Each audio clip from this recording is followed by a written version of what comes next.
صل على محمد وآل محمد.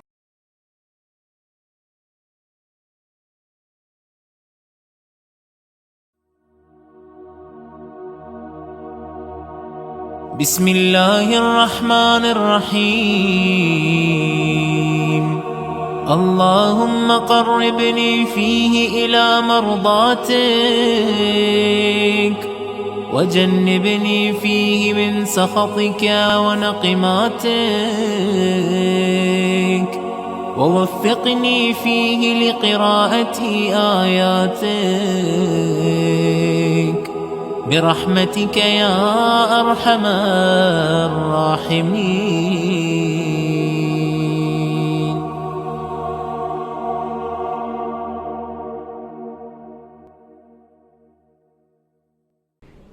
اعوذ باللہ من الشیطان الرجیم. بسم اللہ الرحمن الرحیم. الصلاۃ والسلام علی اشرف الانبیاء والمرسلین وخاتم النبیین ابی القاسم محمد. اللہم صلی علی محمد وآل محمد وعجل فرجہم. اما بعد فقد قال اللہ تعالی فی کتاب المبین وفرقان الحمید وقولہ الحق ایاک نعبد و ایاک نستعین. اللہم صلی علی محمد وآل محمد وعجل فرجہم. السلام علیکم ورحمۃ اللہ وبرکاتہ. شروع کرتے اللہ کے نام سے جو رحمان و رحیم ہے، جس کا یہ کرم ہے، جس کا یہ فضل ہے کہ جس نے ہمیں ماہ رمضان المبارک جیسا عظیم مہینہ عطا کیا. ماہ رمضان المبارک کی ڈیلی دعاؤں کی تفسیر یا تھوڑا سا جو بھی ہم اس کے اوپر ڈسکشن کر سکے، تو آج سیکنڈ ماہ رمضان المبارک کے دن کی مخصوص دعا انشاءاللہ ساتھ پڑھتے ہیں اور اسے سمجھنے کی توفیق اللہ سے مانگتے کہ اللہ میں تجھ سے کیا مانگ رہی ہوں، مجھے وہ سمجھنے کی شعور عطا فرما، وہ توفیق عطا فرما. تو آج سیکنڈ آف ماہ رمضان المبارک ہم نے اللہ سبحانہ و تعالیٰ سے کیا مانگا؟ بسم اللہ الرحمن الرحیم. اے معبود، آج کے دن مجھے اپنی رضاؤں کے قریب کر دے. آج کے دن مجھے اپنی ناراضگی اور سزاؤں سے بچائے رکھ، اور آج کے دن مجھے اپنی آیات کی قرات کرنے کی توفیق دے. اے اپنی رحمت سے سب سے زیادہ رحم کرنے والے. اللہم صلی علی محمد وآل محمد وعجل فرجہم. ہم نے اللہ سبحانہ و تعالیٰ سے آج سیکنڈ آف ماہ رمضان 3 چیزیں مانگی. ہم نے کیا مانگا؟ سب سے پہلی چیز جو آج ہم نے اللہ سبحانہ و تعالیٰ سے مانگی، فرسٹ تھنگ، خدایا مجھے اپنی رضا، اپنا رضوان، اپنی مرضی سے قریب کر دے. قربنی، مجھے قریب کر دے اپنی رضا سے، اپنی مرضی سے، تو مجھ سے راضی ہو جا. سیکنڈ ہم نے اللہ سے کیا مانگا؟ اپنی ناراضگی سے مجھے بچا لے. جو تجھے ناراض کرتا ہے، میرے وہ عمل جو تجھے ناراض کرتے، جس کی وجہ سے سختیاں بلائیں نازل ہوتی ہے، اس سے مجھے بچائے رکھ دے. کہ just look at the selection of words, جو الفاظ، جو ورڈز جو استعمال ہوئے ہیں، قریب ہو جانا، بچائے رکھنا، حفاظت ہونا، یعنی ایک ایک جملہ نہیں، ایک ایک لفظ اتنا گہرا ہے کہ اس کے اوپر بس پڑھتے چلے جائے، مگر بالکل اگر اسے پریسائز کرے، شارٹ کرے 10-15 منٹس میں، کہ ہم سمجھے کہ ہم ایکچولی خدا سے کیا مانگ رہے. تو پہلی چیز ہم نے مانگی خدایا تیری رضا کے قریب کر دے. دوسرا ہم نے اللہ سے مانگا تیری ناراضگی سے بچائے رکھ. اور تیسرا ہم نے اللہ سے مانگا خدایا ہمیں تیری آیات کی تلاوت کرنے والا، قرات کرنے والا قرار دے، مجھے توفیق دے تلاوت کی. تینوں چیزیں کتنی خوبصورت ہے. اب اگر اسے ہم سمجھنے کی کوشش کریں کہ اللہ کی رضا پا لینا، اللہ سے یہ کہنا خدایا مجھ سے راضی ہو جا. اور میں بھی میں اسے اس طرح سے اگر سمجھ پا رہی ہوں کہ ایک چیز ہوتی ہے چھوٹی سی ایک چھوٹی سی کوشش ہے مثال کے ساتھ کہ اگر ہو سکتا ہے نا there are 3 types of students in the class room.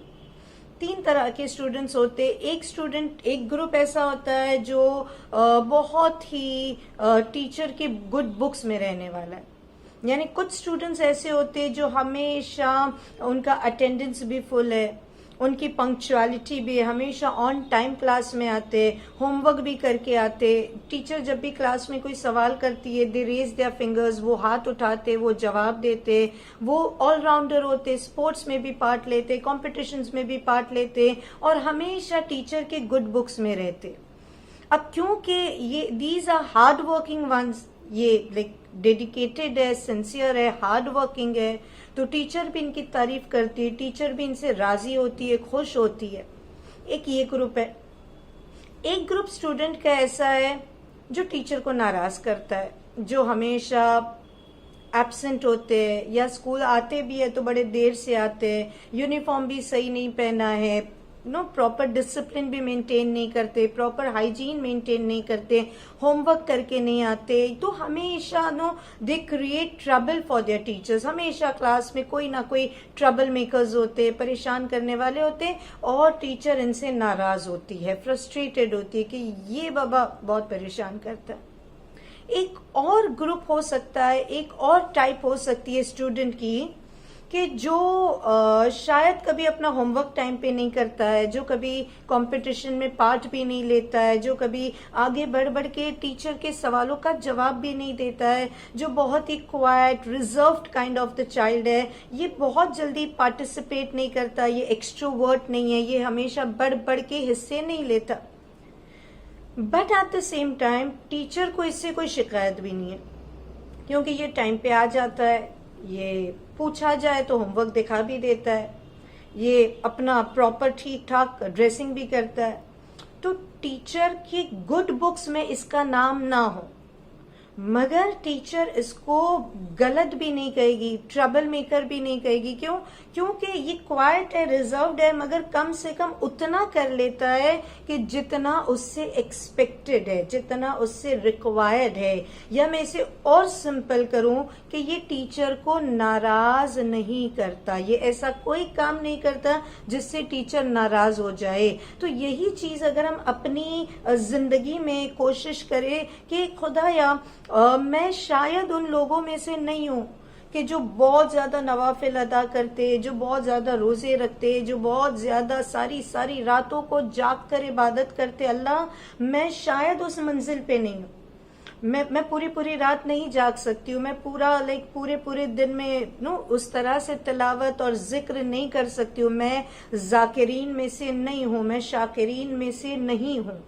مگر اے پروردگار میں ان لوگوں میں سے بھی نہ بنوں کہ جو تیری ناراضگی کا سبب بنتے ہیں, جو تجھے ناراض کرتے ہیں. میں ان لوگوں میں سے نہ بنوں جو کم سے کم وہ گناہ جس کو اگر میں اور اگر حدیث کا سہارا لوں تو ہم دیکھیں سرمن نمبر 81 نہج البلاغہ سرمن نمبر 81 زہد یا زاہد کی ڈیفینیشن, بہت ہی چھوٹا سا یہ خطبہ ہے, بہت ہی 3-4 سینٹنسز پر یہ خطبہ ہے, جس میں مولا کائنات امیر المومنین حضرت علی ابن ابی طالب علیہ الصلوۃ والسلام اللہم صلی علی محمد وآل محمد وعجل فرجہ, مولا کائنات زاہد کو ڈیفائن کرتے, زہد کو, اور ایک زاہد بندہ کیسا ہوتا ہے. اور پھر ایک جملہ مولا علی فرماتے, کہتے تو کچھ نہ کر سکے اگر تیرے اندر وہ زاہدوں والی نشانی نہیں ہے, اگر تو کچھ نہیں کر سکتا ہے, the least you can do is محرمات سے پرہیز کر, حرام کاموں سے اپنے آپ کو بچائے رکھ, وہ کام نہ کر جو اللہ کو ناراض کرتا ہے. that will be least you can do, کم سے کم اللہ کی ناراضگی کا سبب نہ بن, رضا اپنے آپ شامل حال ہو جائے گی. تو یہ چیز اگر ہم اپنے ذہن میں اتار لے, یا دوسری اگر میں مثال دوں, جیسے سپوز مدرس ڈے ہے, اور مدرس ڈے کی میں نے بہت زور و شور سے تیاری کی ہے. میں نے مثلاً میں نے کوئی گفٹس پلان کیا ہے یا میں نے کوئی چھوٹا سا گیٹ ٹوگیدر پلان کیا ہے. میں نے اپنی ماں کے سارے فرینڈس کو انوائٹ کیا ہے. میں نے ان کی پسند کا سارا کھانا آرڈر کیا ہے. میں نے ان کی پسند کی گفٹ تیار کی ہے. میں نے ان کی اچھی سی تصویر سوشل پلیٹ فارم پہ ڈالی ہے اور بہت ہی ایک اچھی سی میں نے اس کے اوپر کچھ ورڈز لکھے. تو میں نے ہر وہ کام کیا جو میری ماں جس سے خوش ہو جائے, میں اس کو مدرس ڈے پہ اسپیشل فیل کرا سکوں. میں نے بہت کچھ اچھا کیا اور جب وہ دیکھتی ہے وہ راضی بھی ہوتی ہے کہ نہیں تم نے بہت کچھ اچھا کیا, میری پسند کا کھانا میرے لیے اتنا اچھا بولا, اتنا اچھا تم نے پوسٹ کیا, سب کچھ بہت اچھا ہے. مگر جب اتنا ہی پیار کرتے ہو, اتنا ہی احترام کرتے ہو, تو وہ ایک بری عادت کیوں نہیں چھوڑ دیتے جو مجھے ناپسند ہے, جو مجھے ناراض کرتی ہے؟ بار بار وہی کام کیوں کرتے ہو جو مجھے ناراض کرتا ہے؟ مجھے یہ کھانا, یہ پکچر, یہ پوسٹ, یہ تمہاری گفٹس نہیں چاہیے. مجھے گفٹ میں وہی دے دو کہ جو مجھے نہیں پسند, اس عادت کو اپنی وجود سے نکال دے. اللہ بھی یہی کہہ رہا ہے. تو بہت زیادہ مستحب ادا کرے گا, تو بہت زیادہ میری بارگاہ میں آتا ہے, عبادت کرتا ہے, ٹھیک ہے, قبول ہے, مگر کم سے کم ان بری عادتوں کو تو اپنے اندر سے جدا کر جو میری ناراضگی کا سبب ہے. اپنے آپ کو حرام کاموں سے بچا لے, اپنے آپ کو گناہوں سے بچا لے. اللہ کی رضا پانے کا یہ بہترین طریقہ ہے. یا پھر جیسے ہم آج کے دن کی دعا کا جو سیکنڈ پارٹ ہے, جو سیکنڈ چیز ہے, اس کو جیسے ہم کہتے ہیں اللہ مجھے اپنی ناراضگی اور اپنی سزا سے بچائے رکھ. ناراضگی اور سزا سے بچنا یعنی اس کا کس طرح سے ہم اللہ سبحانہ و تعالیٰ سے مانگے, جیسے دعائے کمیل کے جملے, اللہم اغفر لی الذنوب التی تنزل النقام, اللہ میرے ان گناہوں کو معاف کر دے جس سے مجھ پر عذاب نازل ہوتا ہے, مجھ پر سختی نازل ہوتی ہے. یعنی میں یہ کہوں کہ اگر میں چاہتی ہوں کہ میں اللہ کی ناراضگی سے بچوں, اگر میں چاہتی ہوں کہ میں پنشمنٹ سے بچوں, اور اگر میں چاہتی ہوں کہ اللہ مجھ سے راضی ہو جائے, تو مجھے دو چیز کرنی ہے. یعنی صرف دعا کام نہیں آئے گی. اگر میں کہوں کہ میں صرف دعا کرتی رہوں, اللہ تو مجھ سے ناراض مت ہونا, اللہ تو مجھ سے ناراض مت ہونا, یہ کافی نہیں ہے. مجھے وہ قدم اٹھانا پڑے گا, مجھے وہ اس طرح سے آگے بڑھنا پڑے گا کہ اللہ میں پہلے تو وہ کام سے پرہیز کروں جو تجھے ناراض کرتا ہے. اور پھر اگر جو چھوٹی موٹی خطائیں ہو جاتی ہے, انسان معصوم نہیں ہے, اگر مجھ سے پھر غلطیاں ہو جاتی ہے تو بخشنے والا ہے, تو معاف کرنے والا ہے. تو پہلا کام یہ کریں, اپنے آپ کو گناہ سے, محرمات سے پرہیز کرے, بچا کے رکھے, اللہ کو ناراض کرنے والی چیزوں سے بچا کے رکھے. دوسرا, استغفار کرے, خوب استغفار کرے, دعائے کمیل کا سہارا لے, نماز شب کا سہارا لے, اٹھتے بیٹھتے استغفار پڑھتے چلے جائے. استغفار بہت ساری پرابلمز کا سلیوشن ہے. اور تیسرا, پھر اللہ سے دعا مانگے. If I'm not wrong, اگر مجھے برابر یاد ہے, یہ دعا ابو حمزہ شمالی کا شاید جملہ ہے کہ جس میں امام زین العابدین سید الساجدین علیہ الصلوۃ والسلام اللہم صلی علی محمد وآل محمد وعجل فرج. مولا کیا فرماتے کہ پروردگارا, جو گناہ میں پاسٹ میں کر چکا اسے معاف کر دے, اور جو گناہ میں فیوچر میں کرنے والا ہوں, یہ امام معصوم ہے ہمارے لیے سمجھا رہے, جو گناہ میں کرنے والا ہوں اس سے بچائے رکھ. یعنی بالکل وہی جو ہم آج اللہ سے مانگ رہے, خدایا مجھے ان چیزوں سے بچا لے جو تیری ناراضگی کا سبب بنتے ہو. اب اگر اللہ سے یعنی ہم نے کیا مانگا, اللہ کی رضا مانگی اور اللہ کی ناراضگی اور سزا سے بچنا ہے. اب اگر بات یہاں تک تھوڑی سی کلیئر ہو چکی ہے, تو پھر میں اس کو ایک سائیکولوجیکل اسپیکٹ, تو ایک نظریہ یہ ہو سکتا ہے کہ اگر میں اپسیٹ ہوں تو میں جتنے لوگوں سے ملوں گی میں نیگیٹو انرجی کو فارورڈ کروں گی, اسپریڈ کروں گی. تو میں اگر کسی سے ناراض ہوں تو کہیں نہ کہیں میں اسے یہ سگنل دے رہی ہوں کہ نہ چاہتے ہوئے بھی وہ مجھ سے ناراض ہوں. اگر میں کسی سے اپسیٹ ہوں یا اگر میرا موڈ بہت زیادہ خراب ہے, تو شاید میں جتنے لوگوں سے ملوں گی میں تھوڑا سا نیگیٹو انرجی انہیں بھی پاس آن کر رہی ہوں. اینڈ کانٹری, اگر میں بہت زیادہ خوش ہوں, میں بہت زیادہ اچھے موڈ میں ہوں، میں بہت زیادہ خوش ہوں، تو میں جہاں بھی جاؤں گی، میں جن جن لوگوں سے ملوں گی، میں وہ ہیپینس کو سپریڈ کروں گی، میں وہ پازیٹیو وائبس کو سپریڈ کروں گی. یہ تو دنیا کی بات ہے. لیکن کہیں نہ کہیں لائک سم ویئر یہ چیز ہمارے ساتھ اس کنیکشن میں بھی ہو سکتی ہے جو رشتہ میرا اللہ سبحانہ و تعالیٰ کے ساتھ ہے. کیسا رشتہ؟ جو میں خداوند عالم سے، یعنی جس طرح سے میں اللہ سبحانہ و تعالیٰ سے اپنا رشتہ بنائے ہوئے ہوں، جو کنیکشن میرے اور اللہ کے درمیان ہے، تو جب میں یہ کہتی ہوں اللہ مجھے تو مجھ سے راضی ہو جا، تو پھر مجھے یہ بھی دیکھنا ہے کہ کیا میں خدا سے راضی ہوں، کیا میں اللہ کی قضاء و قدر پہ راضی ہوں. اور اس کا ذکر کلام پاک میں بھی ہوا ہے. سورہ بینہ کی لاسٹ آیت، سورہ بینہ سورہ نمبر 98 کی آخری 8ویں آیت کا لاسٹ حصہ. بسم اللہ الرحمن الرحیم. رضی اللہ عنہم ورضوا عنہ ذالک لمن خشی ربہ. سورہ بینہ کا آخری حصہ، اللہ ان سے راضی ہے جو اللہ سے راضی ہے، یا اللہ ان سے راضی ہے اور وہ بھی اللہ سے راضی ہے. یہ پارٹ رضی اللہ عنہم یہ کم سے کم قرآن مجید میں 4 موقعوں پر آیا ہے. سورہ مائدہ آیت نمبر 119، سورہ مجادلہ آیت نمبر 22، سورہ توبہ آیت نمبر 100 اور سورہ بینہ کی آیت نمبر 8ویں آیت. اللہ کیا کہہ رہا ہے؟ رضی اللہ عنہم، اللہ ان سے راضی ہے، ورضوا عنہ، جو اللہ ان سے راضی ہے وہ بھی اللہ سے راضی ہے. ذالک لمن خشی ربہ، یہ کس کے لیے ہے؟ وہ جو خوف خدا رکھتے. یہ کس کے لیے؟ وہ جو خاشع ہے، وہ جو خوف خدا رکھنے والے، یہ ان کے لیے ہے. یعنی اگر ان چیزوں کو پھر سے ابھی تک ہم نے جو بھی ڈسکس کیا، اگر ہم ان چیزوں کو سمرائز کرتے چلے جائے کہ اللہ کس سے راضی ہوگا؟ جو خاشع ہے، جو خوف خدا رکھنے والا ہے.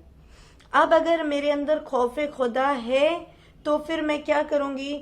میں گناہوں سے بچوں گی. جب میں گناہوں سے بچوں گی تو میں وہ کام انجام نہیں دوں گی جس سے اللہ ناراض ہوتا ہے اور مجھ پہ عذاب نازل ہوتا ہے. جب میں وہ کام انجام نہیں دوں گی کہ جس سے اللہ ناراض ہوتا ہے، تو اس کا مطلب ہے کہ میں وہ کام کر رہی ہوں جس سے اللہ راضی ہو. یا اگر میں اس طرف نہ بھی جاؤں تو کم سے کم محرمات سے بچنا یہی مجھے اللہ کی رضا کے قریب کر رہا ہے. تو again we come back to that's point. اسی سرکل پہ ہم واپس آ گئے کہ میں یعنی خدا سے ڈرنے والی ہوں تو میں اللہ کی رضا کو حاصل کر سکتی ہوں، اور اللہ بہت جلدی راضی ہونے والا ہے. پھر اگر ہم دعائے کمیل ہی کا سہارا لیں تو دعائے کمیل میں ہم کیا کہتے ہیں؟ یا سریع الرضا، اللہ بہت جلدی راضی ہونے والا ہے. اللہ یعنی خدا کو راضی کرنا آسان ہے، مگر جو مشکل کام ہے، دیکھ اللہ نے کیا کہا؟ میں راضی ہوں اور وہ بھی اللہ سے راضی ہے. تو یہاں پر ایک حکایت ہے کہ ایک مرتبہ کلیم اللہ حضرت موسیٰ علیہ السلام جب کوہ طور پہ جا رہے تھے تو کسی نے سوال کیا کہ اے موسیٰ، خدا سے پوچھو کہ ہم وہ کون سا عمل کرے، ہم وہ کون سا کام کرے کہ خداوند عالم ہم سے راضی ہو جائے گا. تو جناب موسیٰ نے خدا سے سوال کیا، اور کلیم اللہ جب واپس آئے تو کہا کہ پروردگار عالم کہتا ہے کہ ان سے کہو کہ تم جب مجھ سے راضی ہو جاؤ گے تو میں بھی تم سے راضی ہو جاؤں گا. تم میری قضاء و قدر پہ راضی رہو، میری لکھی ہوئی تقدیر پہ راضی رہو، اس قسمت پہ راضی رہو جو میں نے تمہیں دی ہے. یعنی وہ آبجیکشن نہ ہو کہ فار ایگزامپل جو بہت ہی چھوٹی سی چیز ہم کہتے ہیں گرمی بہت بڑھ گئی ہے، یہ بتا رہا ہے کہ میں خدا نے جو کلائمیٹ مقرر کیا میں اس پہ راضی نہیں ہوں. یا اگر میں یہ کہوں کہ یہاں پہ کسی کی جوان موت ہو گئی ہے تو ایسا نہیں ہونا چاہیے تھا، اس کا مطلب کہ اللہ نے جو تقدیر لکھی ہے میں اس تقدیر پہ راضی نہیں ہوں. تو بہت ساری چیزیں جو کنیکٹ ہوتی چلی جا رہی ہے. خدا کیا کہتا ہے؟ اے موسیٰ ان سے کہو کہ تو اس پہ راضی ہو جا میں تجھ سے راضی ہو جاؤں گا، تو میری قضا و قدر پہ راضی ہو جا۔ یا جیسے رسالت مآب احمد مجتبیٰ حضرت محمد مصطفیٰ صلی اللہ علیہ وآلہ وسلم، اللہم صلی علی محمد وآل محمد وعجل فرجہم، فرماتے ہیں کہ کسی نے سوال کیا یا رسول اللہ خدا کے پاس، خدا کے نزدیک میرا کیا مقام و مرتبہ ہے؟ تو آپ نے فرمایا کہ تیرے دل میں، تیری نگاہ میں، تیرے ذہن میں اللہ کا کیا مقام و مرتبہ ہے؟ اللہ تجھے اتنا امپورٹنس دے گا جتنا کم سے کم تو اللہ کو امپورٹنس دیتا ہو۔ تو نے خدا کو کتنی، کیونکہ خداوند عالم یہی کہہ رہا ہے نا کہ تو میری قضا و قدر پہ راضی ہو جا، میں تیری ٹوٹی پھوٹی عبادتوں پہ بھی راضی ہو جاؤں گا، تو میرے کم رزق پہ راضی ہو جا، میں تیری کم عبادت پہ راضی ہو جاؤں گا۔ شکایت خدا کی بارگاہ میں جب نہیں ہوگی، کب نہیں ہوگی؟ اب اگر میں چاہتی ہوں کہ میں اللہ کی بارگاہ میں شکایت نہ کروں، میں اپنے آپ کو اللہ سے قریب کروں، میں پرابلمز میں بھی سکون اختیار کروں، تو مجھے کیا کرنا ہے؟ تو پھر آج کے دن کا جو دعا کا تیسرا حصہ ہے جو ہم نے اللہ سے مانگا، اللہ مجھے تیری آیات کی یعنی قرآن کی تلاوت، اس کی قرات کرنے کی توفیق دے۔ قرات کرنے کی، ایک ہوتا ہے قرآن کو پڑھ لینا اور ایک ہوتا ہے کہ قرآن کو سمجھنا۔ قرآن بائی ہارٹ کر لینے سے میں اللہ کے قریب نہیں ہو جاؤں گی، میرے دل کو شاید اس طرح سے سکون نہیں ملے گا، ملے گا، اثر ہوگا، مگر اتنا نہیں ہوگا جتنا قرآن کو سمجھنے میں، سمجھ کے خدا سے بات کرنے میں ہوگا۔ جیسے جیسے میں قرآن پڑھتی چلی جاؤں گی میرے دل کو سکون ملے گا، کچھ ایسی باتیں ہوگی جو مجھے لگے گا اللہ صرف مجھ سے کلام کر رہا ہے، کچھ ایسی آیتیں ہوگی جو ایسا لگے گا کہ نہیں اللہ مجھ سے ڈائریکٹ بات کر رہا ہے، یہ تو میری لائف کے اوپر لگتا ہے جیسے خدا نے مجھے یہ آیت کے ذریعے میری لائف کی طرف کوئی خدا مجھے مدد کر رہا ہے، کوئی اشارہ کر رہا ہے۔ تو جب ہم ان منزلوں پہ آ جائیں گے تو پھر ہم خود بخود اللہ سے قریب ہوتے چلے جائے گے۔ تو یہاں پر بس ایک 2 آیت کے تحفے کے ساتھ میں آج کے اس لیکچر کو تمام کروں کہ جب ہم تلاوت قرآن کی توفیق مانگے تو آئے قرآن سے 2 آیتیں دیکھیں۔ ایک آیت ہم دیکھیں سورہ حدید آیت نمبر 23، سورہ نمبر 57 آیت نمبر 23۔ اللہ سبحانہ و تعالیٰ کیا کہتا ہے؟ یہ تقدیر اس لیے ہے کہ جو تمہارے ہاتھ سے نکل جائے اس کا افسوس نہ کرو، یعنی اللہ کی بارگاہ میں شکایت نہ کرو چھوٹی چھوٹی باتوں پہ کہ رزق چلا گیا یا اولاد چلی گئی یا یہ پرابلم آ گئی یا جاب چلی گئی یا کتنی بھی پرابلمز لائف میں آتے ہیں۔ جو تقدیر خدا نے لکھی ہے اس پہ توکل کرو، اس پہ بھروسہ کرو، جو ہاتھ سے نکل جائے اس پہ افسوس نہ کرنا۔